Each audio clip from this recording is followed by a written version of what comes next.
ሰላም እግር ኳስ አፍቃሪያን እንግዲህ የእንግሊዝ ፕሪሚየር ሊግ በጣም አበበና ታይት በሆነ ፕሮግራም መደረጉን ቀጥሏል።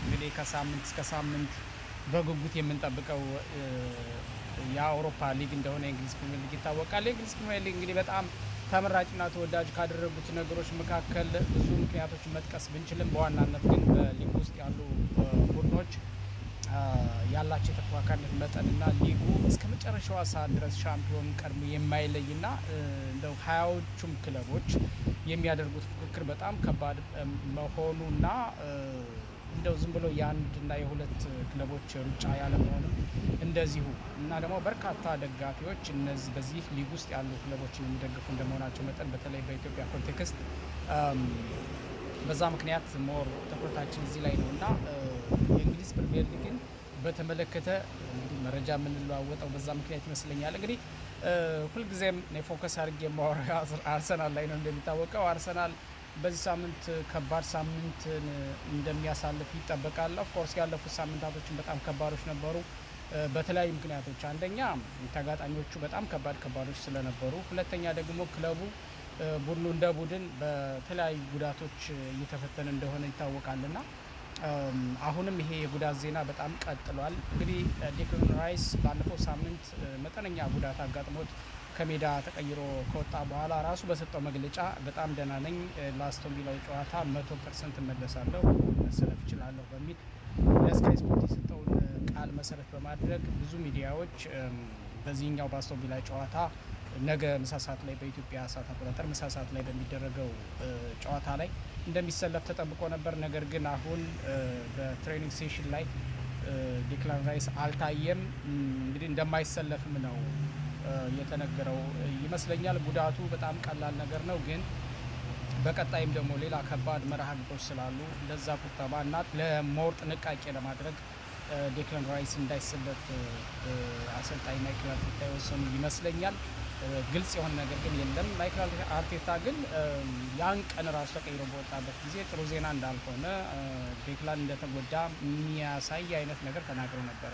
ብዙዎቹ አልተጎዳም እንዲሉ ያስቻላቸው ምንድነው ራሱ ለስካይ ስፖርት ደህና ነኝ ብሎ በመናገሩ አልተጎዳውም ብሎ በመናገሩ ነበረ። ለማንኛውም በአርሰናል ቤት ሌላው እና በጣም አደገኛው ነገር አሁንም ይሄ ኮንክሪት የተባለው የተከላካይ ክፍል በጉዳት እየታመሰ ነው።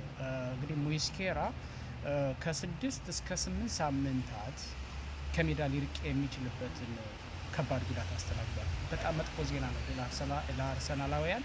እንግዲህ የሙስኬራና የኢንካፔ ጥምረት ምናልባት የጋብሪኤልና የሳሊባን ተክቷል ብለን እያወራን ባለንበት ሰዓት ክሪስቲያን ሙስኬራ መጎዳት ደግሞ ሌላ ትልቅ አደገኛ የሆነ መጥፎ ዜና ነው ለአርሰናል እና ግን በጣም የሚገርመው ነገር አርሰናል ስቲል አማራጭ አለው። ካይ ሃቨርት ስቲል በጉዳት ነው። ጋብሪኤል ጀስ ስቲል በጉዳት ነው። ትሮሳርድ በጉዳት ነው። ሳሊባ በጉዳት ነው። ጋብሪኤል ማጋሌሽ በጉዳት ነው። ሙስኬራ አሁን ተጎዳ። ሌሎችም መጥራት የሚችላቸው ጉዳት ላይ ያሉ ተጫዋቾች አሉ። ግን እነዚህን ሁሉ ጠርታችሁ እነዚህ በቋሚ አሰላለፍ ውስጥ ያሉም ስትሉ አርሰናል ምን ቀረው ማለታቸው አይቀርም። ግን እስካሁንም ቡድኑ ሙሉ ነው። የሚገርመው ከኋላ መስመር ትንሽ ይጎዳዋል ብዬ የማስበው እኔ የሙስኬራና የኪንካፔ የፉልባኩ ላይ ያላቸው ጥምረት ሌላ ሰው ምናልባትም ተተክቶ አይደው ነው አላውቅም። እንግዲህ እነ ቲምበር እነ ካላፊዮሪ እና በርግጥ ቤን ዋይትም አለ፣ ሉዊስ ኬሊም አለ። ሉዊስ ኬሊ ብዙ ያልተማመንበትም ትንሽ ኦቨር ኮንፊደንት ስለሚሆን አንዳንዴ ኳስ ይዞ በሚዘገይበት ጊዜ ስለሚነጠቅ እና ለአደጋም ያጋልጣል ቡድኑ አንዳንዴ እና የአለመብሰልም ነገር አለ። በነገራችን ላይ ብስለት ይጠይቃል። አንዳንድ ትልቅ ጌሞች ብስለት የሚጠይቁ ናቸው እና ስቲል ስጋት አለብኝ እሱን በተመለከተ። ዞሮ ግን አርሰናል ቤት አሁንም ስኳዱ አለ፣ ሙሉ ነው። ያን ያህል የሚያሰጋ ነገር የለም።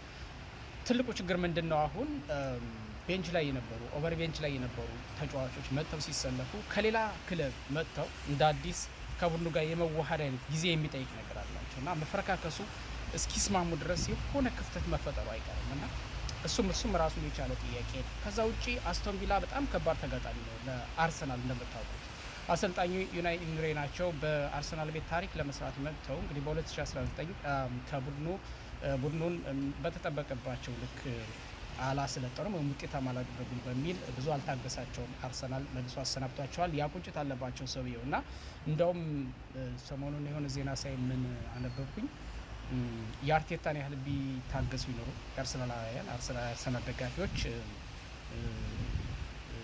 የሆነ ነገር ፈጥር ነበር አይነት ነገር ነው እና ቁጭት አለባቸው። አጠቃላይ አስቶን ቪላም እንደ ቲምም በጣም ተገዳዳሪ ነው ለአርሰናል።